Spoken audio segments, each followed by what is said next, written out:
አይነ ስውር የሚወልደው አይነ ስውር ነው ማለት ነው ምናምን ወደሚል ግንዛቤ እንዳይመጣ 7 ሆነን ተወልደን 2 እኮ አይናማ ሆኖ ተወልደዋል። የኔ እህቶች አይነ ስውር ሆነው አይናማ ልጆችን ወልደዋል። በኔ ቤተሰብ ውስጥ ያለውን የአይነ ስውራን ቁጥር አባቴን ጨምሮ ከአባቴ ጋር ስንደምር 6 ነው የምንሆነው። ከዛ የኔ ልጆች አሉ 2 8 ባለቤት ያለች 9 ተረት ይመስላል ስትሰማው ማለት ነው። ሰላም ጤና ይስጥልኝ። የተወደዳችሁና የተከበራችሁ የአደይ ስታር ቤተሰቦች እንዴት አላችሁ? በያላችሁበት የዓለም ጫፍ ሰላም፣ ፍቅር፣ ጤና እየተመኘው የዛሬው ቪዲዮ ለሁላችንም ያስተምራል ብዬ ስላሰብኩ ነው ያመጣሁት። እንደሚከተለው አቀርበዋለሁ። ተከታተሉ። ላይክ፣ ኮሜንት፣ ሳብስክራይብ አትርሱ። አመሰግናለሁ። የአካባቢው ማህበረሰብ ስቲል ነው የሚለው አባታችሁን እናቱ ረግማው ነው በእርግማን የመጣ ነው ነው ብለው የሚነግሩን እስከዛሬ ድረስ እንደዛ ብሎ ነው የሚያምኑት። ምን አድርጎ ነው ብለን ደግሞ ያው እኛ እንደ ልጅ እንጠይቃለን። ለምንድነው አያታችን ወይም ደግሞ እናቱ የረገመችው ስንል አንድ ቀን ስራ እየሰራች ጎንበስ ብላ ኮቴውን ሳሰማ ከኋላ መጥቶ ስላስደነገጣት ረገመችውና በዛው አይነ ስውር ሆነ።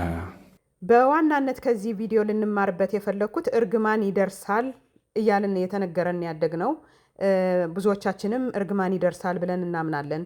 ስለዚህ በዚህ አሁን ወንድማችን ከሚለው ቀጥሎ ከሚለው ቪዲዮና በፊት ከነበረን አስተያየት አገናዝበን እርግማን ይደርሳል ወይስ አይደርስም የሚለውን ነገር ሐሳብ አስተያየታችሁ ኮሜንት ላይ አስቀምጡ።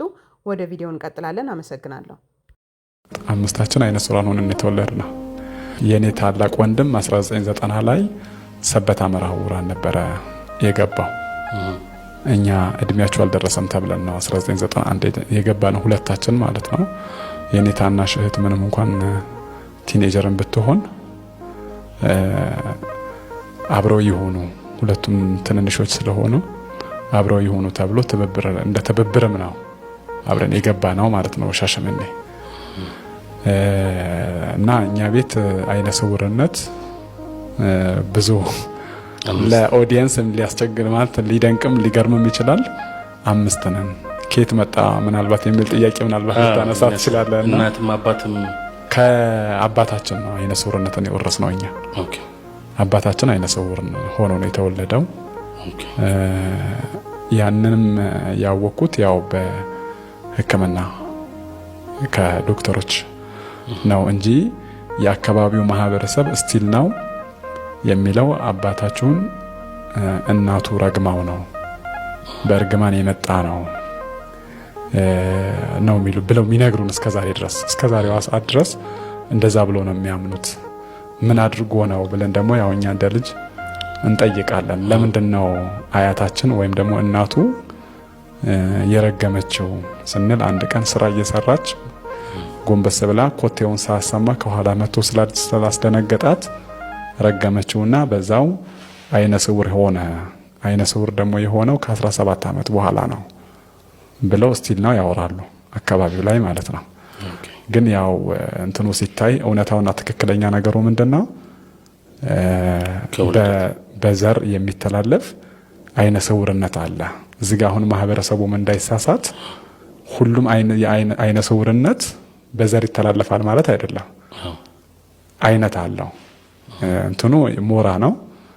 ይሄ ሞራ 2 አይነት ነው። ከጊዜ በኋላ የሚመጣ የሞራ ግርዶሽና በተፈጥሮ ደግሞ የሚመጣ የሞራ ግርዶሽ። ስለዚህ የኛ ፋሚሊ በተፈጥሮ የሚመጣው የሞራ ግርዶሽ ነው ማለት ነው። ለዛም ማረጋገጫ ምንድነው? ለምሳሌ እኔ 2 ልጆች አሉኝ። አልሐምዱሊላህ እነዛ 2 ልጆቼ አይነ ስውራን ናቸው። የኔ 2ቱም ልጆቼ ማለት ነው። የ9 ዓመትና የ2 ዓመት ልጆች አሉኝ። 2ቱም አይነ ስውራን ሆነው ነው የተወለዱት። ከማን ነው ይሄም የተወረሰው? ከኔ ነው። ከባለቤቴ ሳይሆን ከኔ ነው አይነ ስውርነቱን እነሱ የወረሱት ማለት ነው። ይሄንን ደግሞ የሕክምና ባለሙያዎቹም ማረጋገጫ ሰጥተውናል ማለት ነው። አልሐምዱሊላህ። ኦኬ። አይነ ስውር በመሆነ እንደው ግን ምንድነው ያጣኸው? እኔ አልሐምዱሊላህ ምንም አላጣሁም እላለሁ። የሚገርምህ ነገር ማለት ነው። እንደ ተጨማሪ ግን ሁልጊዜ የምመኘው በህልሜ ሁላ የማደርገው ምን እንደሆነ ታውቃለህ? መኪና አሽከረክራለሁ። ወላሂ መኪና ነዳለሁ በህልሜ ኢንሻአላህ። ለወደፊቱ ደግሞ እነዳለሁ፣ ዲዛይን አደርገዋለሁ። የሚገርም ነገር ዱአ አደርጋለሁ። አሁን አንድ ቀን አይቀርም ብዬ የማስበው ምን እንደሆነ ታውቃለህ? መኪና ነዳለሁ። ሙሉ አካል አለ። አይናማ ነህ፣ እኔ አይነ ስውር ነኝ። እኔ አይኔ ነው የጠፋው። ያቺ ብርሃን የምታየው አይኔ ናት የጠፋችው። ስጋው አለ፣ ኳሱ እኮ አይኔ ላይ አለ አይደል?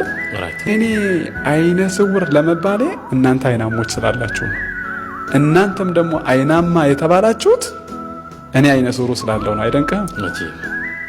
አየህ፣ አንተ እኮ አይናማ አትባልም ነበር እኮ። ምን ቢሆን ኖሮ እኔ አይነ ስውሩ ባልኖር ኖሮ እናንተ አይናማ አትባሉም ነበር። ለአንዱ ነገር መፈጠር አንዱ ያለ አንዱ አይፈጠር። ገብቶሃል አይደል? ምክንያት አለው ልልልጌ ነው። አንተ አልሐምዱሊላህ እግሮቼ ጤናማ ናቸው ይሄዳሉ ምናምን የምትለው የምታመሰግነው ምኖች ስላሉ ነው? የእግር ጉዳተኞች ስላሉ ነው። ገብቶሃል አይደል? እግርህን የምትወደው ጤናማ እግር አላህ ስለሰጠ ነው። የእግር ጉዳተኛውም ልክ እንደዛው እግሮቹን በጣም ይወዳል። የትኛዎቹን እግሮች? የተጎዱትን እግሮቹን ይወዳል። አይደንቅህም? አንተ ከምትወደው እግርህ በላይ እሱም ጉዳተኛ ሆኖ ይወደዋል። ያንን ጉዳተኛ እግሩን ይወደዋል። ለምን? አላህ የሰጠው ነው። ከጊዜ በኋላም ይሁን በተፈጥሮም ይሁን አመስጋኞች መሆን መቻል አለብን። በተሰጠህ ነገር ያላመሰገንክ እንደሆን ችግር እንደሆን ይደራረባል። ምንም ችግር ለመደራረብ ምንም ችግር የለው። የሚገርምህ ነገር ጉዳተኛ ትሆናለህ ከተጨናነቅ። እየባሰ ነው የማትቀበለው ከሆነ ጉዳተኝነትን እየባሰ ነው የሚመጣው። በተሰጠህ ነገር ማመስገን መቻል አለብን። እኔ ከጊዜ በኋላ አካል ጉዳተኛ የሚሆኑ አይነ ስውር የሚሆኑ ሰዎች በጣም በስነ ልቦና ይጎዳሉ። መጀመሪያው መቀበል፣ አይነ ስውርነትህን መቀበል መቻል አለብን። ያልተቀበልከው እንደሆን በስነ ልቦና አሁንም ሌላ የስነ ልቦና ጉዳተኛ ትሆናለህ። ገብቶሃል አይደል? ሌላ የአካል ጉዳት እየጨመርክ ነው ራስህ ላይ። ስለዚህ መቀበል መቻል አለብህ። አንድ እንዳይቀበል ደግሞ የሚያረጉ ደግሞ የተወሰኑ የማህበረሰብ ክፍሎች አሉ።